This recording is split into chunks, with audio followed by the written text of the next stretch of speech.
الحمد للہ رب العالمین والصلاة والسلام علی سید المرسلین اما بعد فاعوذ باللہ من الشیطان الرجیم بسم اللہ الرحمن الرحیم۔ درس نظامی طالبات کی درسی کتب علم القرآن کا درس چل رہا ہے، جس میں اصطلاحات قرآنیہ کے موضوع پر ہم گفتگو کر رہے ہیں۔ اور اصطلاحات قرآنیہ میں بہت سارے ایسے الفاظ ہیں قرآن مجید میں کہ اگر جس معنی کے لیے قرآن میں ان کو استعمال کیا گیا ہے، اگر اس سے ہٹ کر اس کو استعمال کیا جائے تو وہ غلط ہو جائے۔ اصطلاحات قرآنیہ، اس میں بہت سارے ایسے الفاظ جو استعمال ہوئے، ہم نے اس کے اوپر گفتگو کی ہے۔ اور آج جس لفظ کے اوپر ہم گفتگو کریں گے وہ ہے بدعت۔ بدعت کا لفظ بہت زیادہ استعمال ہوا۔ بدعت کے لغوی معنی ہے نئی چیز۔ بدعت کے لغوی معنی نئی چیز، اور اصطلاح شریعت میں بدعت کہتے ہیں دین میں نیا کام، دین میں نیا کام جو ثواب کے لیے ایجاد کیا جائے۔ اگر یہ کام خلاف دین ہو تو حرام ہے، اور اگر اس کے خلاف نہ ہو تو درست ہے۔ یہ دونوں معنی قرآن شریف میں استعمال ہوئے ہیں، قرآن مجید میں استعمال اللہ تبارک و تعالیٰ نے کیے ہیں۔ جس طرح سورہ انعام آیت نمبر 102، بدیع السماوات والارض، وہ اللہ آسمانوں اور زمین کا ایجاد فرمانے والا ہے۔ اسی طرح سورہ احقاف آیت نمبر 9، قل ما کنت بدعا من الرسل، فرما دو کہ میں انوکھا رسول نہیں ہوں۔ ان دونوں آیتوں میں بدعت لغوی معنی میں استعمال ہوا ہے، یعنی انوکھا، نیا۔ یہ جو ہے نا سورہ احقاف کی آیت نمبر 9، قل ما کنت بدعا، بدعا یہ جو لفظ آیا یہاں پہ انوکھا یا نیا، اس کے معنی لیے۔ اسی طرح اللہ تبارک و تعالی سورہ حدید آیت نمبر 27 میں اس کا ترجمہ آپ کے سامنے رکھ رہا ہوں، دیکھیں۔ اور عیسیٰ علیہ السلام کے پیروں کے دل میں ہم نے نرمی، جو ان کی پیروی کرتے تھے، پیروی کرنے والوں کے دل میں ہم نے نرمی اور رحمت رکھی۔ اور ترک کر دینا، یہ بات جو انہوں نے دین میں اپنی طرف سے نکالی، ہم نے ان پر مقرر نہ کی تھی۔ ہاں، یہ بدعت انہوں نے اللہ کی رضا چاہنے کو پیدا کی۔ نیا کام دین میں انہوں نے جو شروع کیا، اللہ کی رضا چاہنے کو، پھر اسے نہ نبھا سکے جیسا اس کے نبھانے کا حق تھا، تو ان کے مومنوں کو ہم نے ان کا ثواب عطا کیا، اور ان میں سے بہت سے فاسق ہیں۔ اس آیت مبارکہ سے معلوم ہوا کہ عیسائیوں نے رہبانیت اور ترک دنیا ہونا، تارک دنیا ہونا اپنی طرف سے ایجاد کیا۔ رب تعالی نے ان کو اس کا حکم نہیں دیا تھا، مگر جو اسے نبھا نہ سکے یا جو ایمان سے پھر گئے وہ عذاب کے مستحق ہو گئے۔ معلوم ہوا کہ دین میں نئی بدعتیں، نئے طریقے ایجاد کرنا جو دین کے خلاف نہ ہوں، جو دین کے خلاف نہ ہوں، ثواب کا باعث، مگر انہیں ہمیشہ کرنا چاہیے جو دین میں دین کے خلاف نہ ہو اور نئی ایجاد ہو، جیسے 6 کلمے ہیں، ہے نا؟ یہ کوئی حکم تو شروع سے صحابہ سے نہیں چلتا ہوا چلا آ رہا، یہ تو بعد میں 6 کلمے بنائے گئے، لیکن یہ ایسی بدعت ہے کہ اسے ہونا چاہیے، اس کو چھوڑنا نہیں چاہیے۔ اس سے ہمارے بچوں کے ایمان اور عقائد مضبوط ہوتے ہیں۔ نماز میں زبان سے نیت، نہ تو نیت تو دل کے ارادے کا نام تھا اور شریعت میں حکم نیت کا ہے، لیکن یہ بعد میں بدعت جاری ہوئی کہ زبان سے نیت۔ قرآن کے رکوع، ان کی آیات، ان کے نشانات، یہ سب بعد میں لگے۔ یہ دین میں نئی ایجاد ہے نا، اور یہ ہونی چاہیے۔ اگر رکوع کے نشانات، کہاں رکنا ہے کہاں نہیں رکنا، کون سی آیت کتنی بڑی ہے، اگر ان تمام نشانات کو ہٹا دیا جائے تو قرآن پڑھنا کتنا مشکل ہو جائے گا۔ اسی لیے ہم نے کہا اس بدعت کو جاری رکھنا چاہیے، کیونکہ ساری بدعتیں جہنم میں لے جانے والی نہیں ہیں، بس وہ بدعت جو دین کے خلاف ہو اس کو کرنا بھی غلط، اور وہ بدعت جو شریعت کے خلاف ہوگی وہ جہنم میں لے جانے والا کام ہوگا، جہنم میں لے جانے والی بدعت ہوگی۔ علم و حدیث، علم حدیث، کیا اصحاب صفہ کے اوپر کوئی کتابیں تھیں؟ بخاری شریف تھی، مسلم شریف تھی، ابن ماجہ، ترمذی، ابو داؤد تھی؟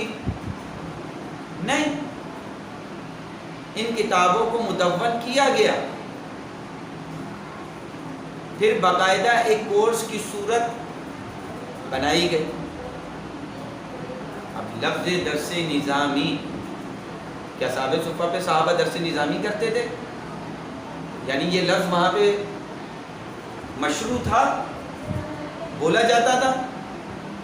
نہیں، بلکہ وہ تو رسول کریم علیہ السلام سے وہ علم حاصل کیا کرتے تھے کہ اس کی شان بھی سب سے اعلیٰ ہے، لیکن اس کے بعد جب علم دین صدیاں بیتتی چلی گئیں، علم فقہ، علم حدیث، قرآن کا پڑھنا، یہی نام چلتے آ رہے تھے، لیکن ایک وقت ایسا آیا کہ دین کی تعلیم حاصل کرنے کے کورس کو کیا کہا گیا؟ درس نظامی۔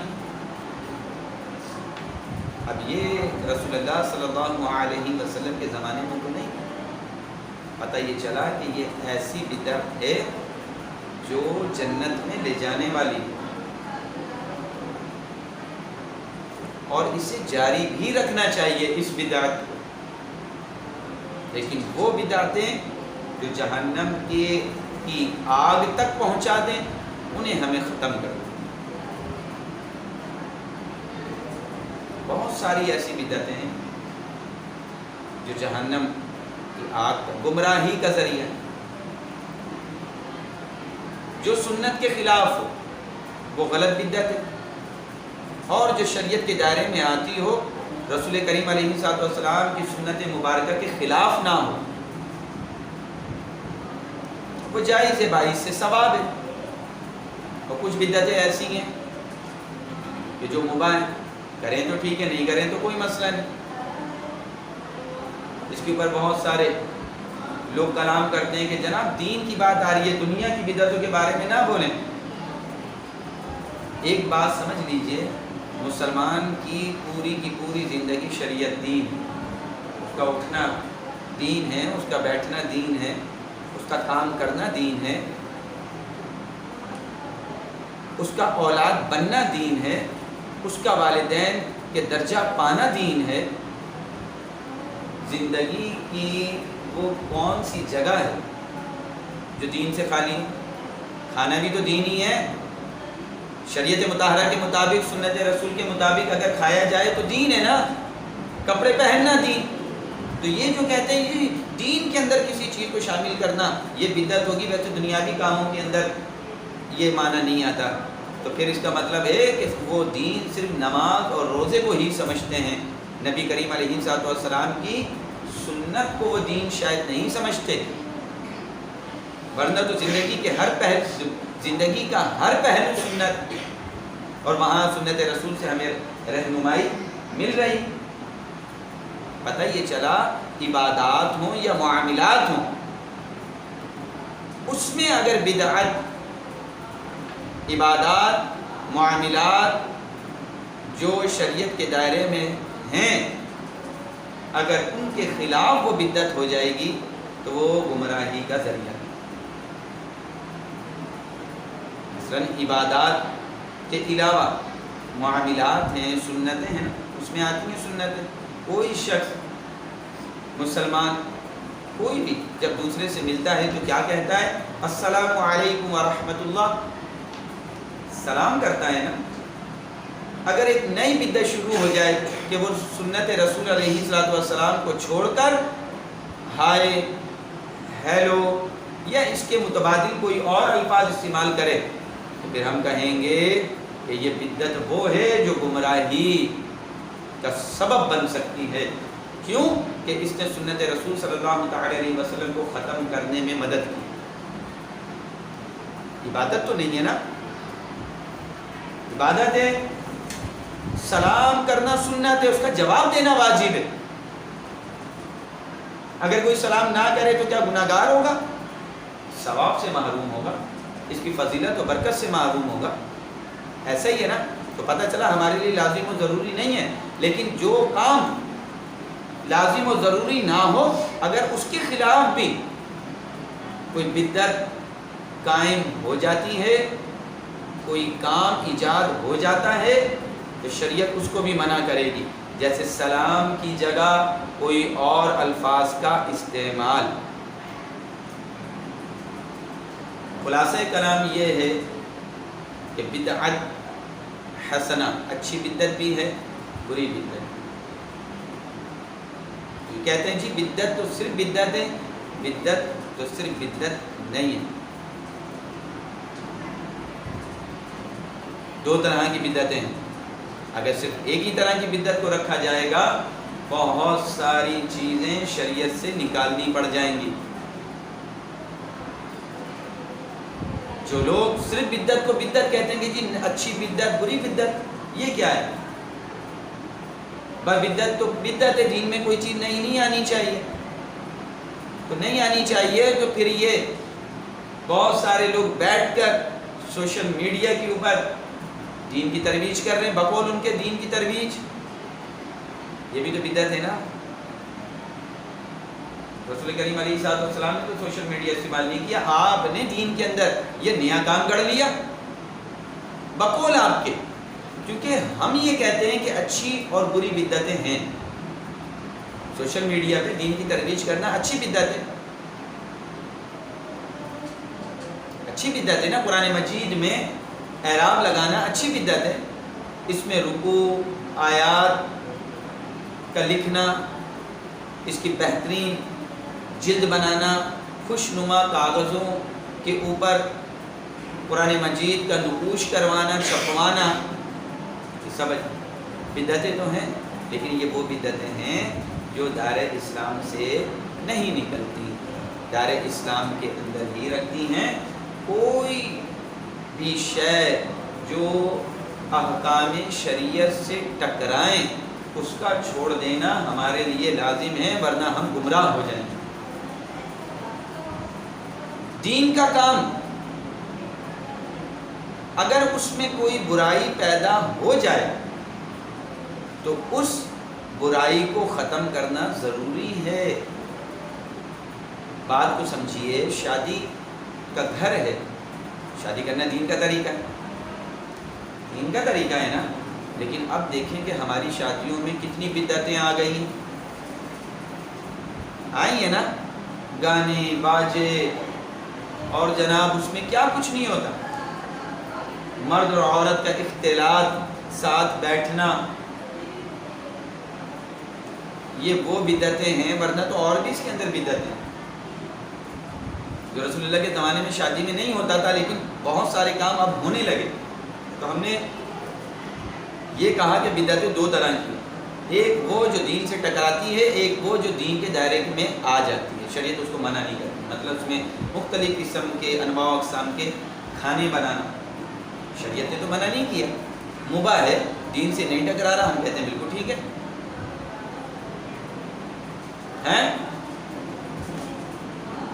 اب اس کے اندر مہندی دلہن لگاتی ہے، اس کی بہنیں لگاتی ہیں، دولہا کی بہنیں لگاتی ہیں، تو مہندی لگانے جائز امر ہے.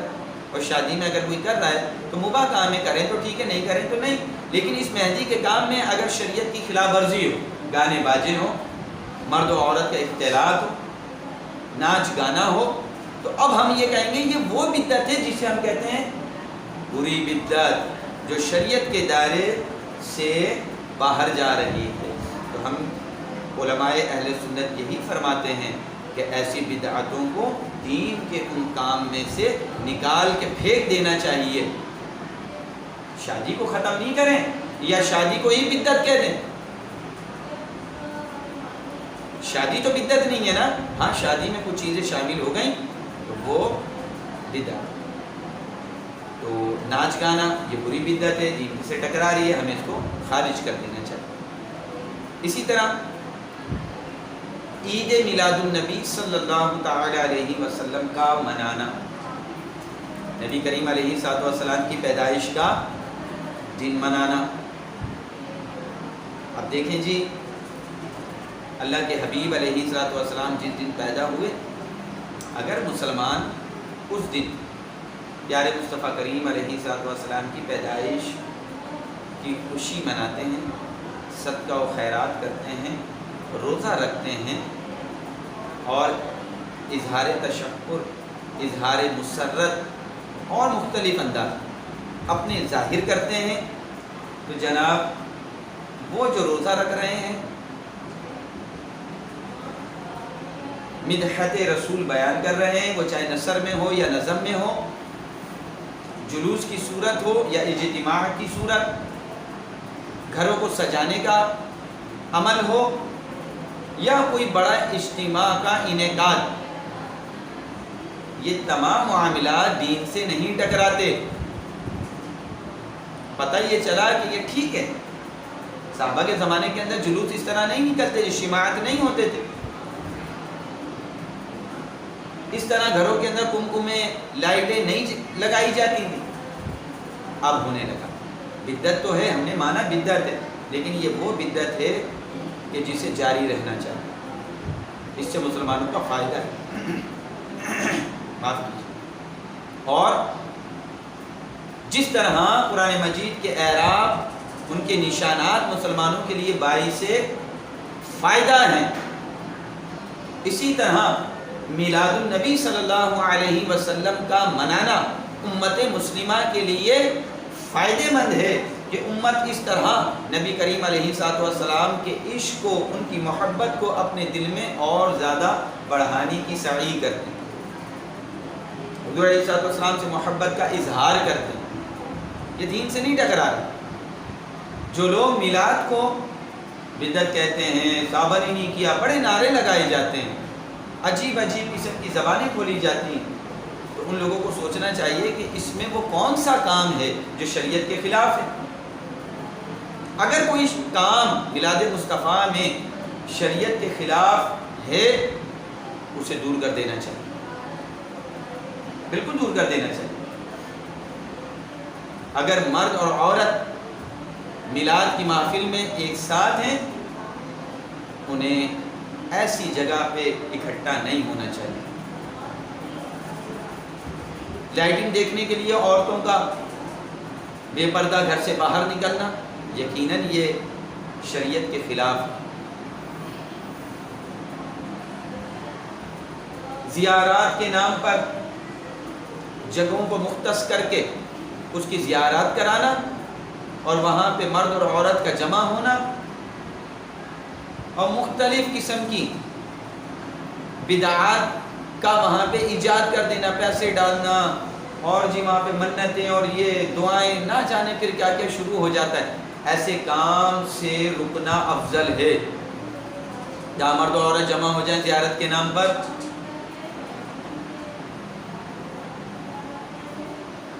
میلاد مصطفیٰ ضرور کریں، لیکن اگر اس میں کوئی ایسی چیز شامل ہو گئی ہے اس کام کو، اس امر کو دور کر دینا چاہیے، کیونکہ میلاد مصطفیٰ یہ اللہ اور اس کے رسول کی محبت کو اجاگر کرتا ہے۔ میلاد مصطفیٰ میں تلاوت قرآن ہوتی ہے، باعث ثواب مسلمان کا فائدہ ہے نا۔ اگر ہم سیرت رسول کے تقاریر سنتے ہیں، بیانات سنتے ہیں میلاد میں، اس سے مسلمانوں کا فائدہ ہے۔ میلاد کیسے بدعت ہو گئی، گمراہی کا ذریعہ کیسے ہو گئی؟ یعنی اللہ اس کے رسول کا ذکر کرنا، پیارے مصطفیٰ کریم علیہ السلام کی سیرت کو سننا اور بیان کرنا، یہ گمراہی ہے۔ تو میلاد مصطفیٰ کو گمراہی کہنے والے اصل میں خود گمراہ ہیں، انہیں خود صراط مستقیم چاہیے، وہ دین سے الگ ہو گئے، نہ جانے کن شیطانوں کی باتوں میں آ کر بھولے بھالے مسلمان بدعت بدعت بدعت کا لفظ رٹتے رہتے ہیں، جنہیں شاید اسلام کے معنی بھی نہ پتہ ہوں، بس منہ کھول کر میلاد منانا بدعت ہے۔ ابو بکر نے کہاں منائی، عمر نے کہاں منائی، بھائی یہ نعرے لگاتے ہوئے آپ کو نظر آ جاتے ہیں۔ اور میری عرض یہ ہے، سادہ لوگ مسلمانوں سے، بہنوں سے، بھائیوں سے خدارا تھوڑا سا عقل سے کام لیجیے اور دیکھیں شریعت میں ہر وہ کام جو دین سے ٹکراتا ہے وہ بدعت، حرام، یعنی رسول اللہ کے زمانے میں نہیں تھا، بعد میں ہوا اور وہ دین کے بھی خلاف ہے، تو پھر وہ کام گمراہی والا ہے، جہنم میں لے جانے والا ہے۔ اور جو رسول اللہ کے زمانے میں نہیں تھا، بعد میں ہوا اور وہ شریعت سے ٹکراتا بھی نہیں، دین کے خلاف بھی نہیں، اسے جاری رکھنا چاہیے، اس سے مسلمانوں کو بہت زیادہ فائدہ ہو، بہت زیادہ فائدہ ہو۔ بہت ساری چیزیں ہیں، بہت سا ہمارے استعمال کی، کھانے پینے کی، دین کے معاملات کی، ہے نا، اس سے دین کو فائدہ ہو رہا ہے، یہ بدعت حسنہ ہے۔ نئی ایجاد تو عیسیٰ علیہ السلام کے حواریوں نے بھی کی تھی، ترک دنیا انہوں نے اختیار کی، اللہ نے ان کے اوپر لازم تو نہیں کیا تھا، اللہ کو خوش کرنے کے لیے انہوں نے یہ کام کیا نا۔ ہم نے آیت نمبر کیا تھی، سورہ حدید آیت نمبر 27، قرآن کھول کے تو دیکھیں، ان لوگوں نے نیک بننے کے لیے، اللہ کو راضی کرنے کے لیے ترک دنیا کا عمل اختیار کیا، اللہ نے اس کو پسند فرمایا۔ تو اپنی طرف سے اگر کوئی چیز اللہ اس کے رسول کو راضی کرنے کے لیے، ان کی محبت کو اجاگر کرنے کے لیے، دین پہ عمل پیرا ہونے کے لیے اگر کوئی ایجاد کرتا ہے تو یہ بالکل ٹھیک ہے۔ اس زمانے میں دیکھ لیں، دین کی اشاعت کے لیے بڑے بڑے اجتماعات ہو رہے ہیں، 3 روزہ اجتماعات ہو رہے ہیں، ہر جمعرات کو اجتماع ہو رہا ہے، شب جمعہ۔ کیا رسول اللہ کے زمانے میں تھا؟ نہیں تھا نا، اس سے مسلمانوں کو فائدہ ہو رہا ہے۔ الحمدللہ فیضان مدینہ میں اجتماع ہوتا ہے، مسلمان ایک کثیر تعداد میں وہاں جمع ہوتے ہیں، وہاں جمع ہونے کا مقصد دین سیکھنا ہے، ٹھیک ہے بدعت ہے لیکن بدعت حسنہ ہے.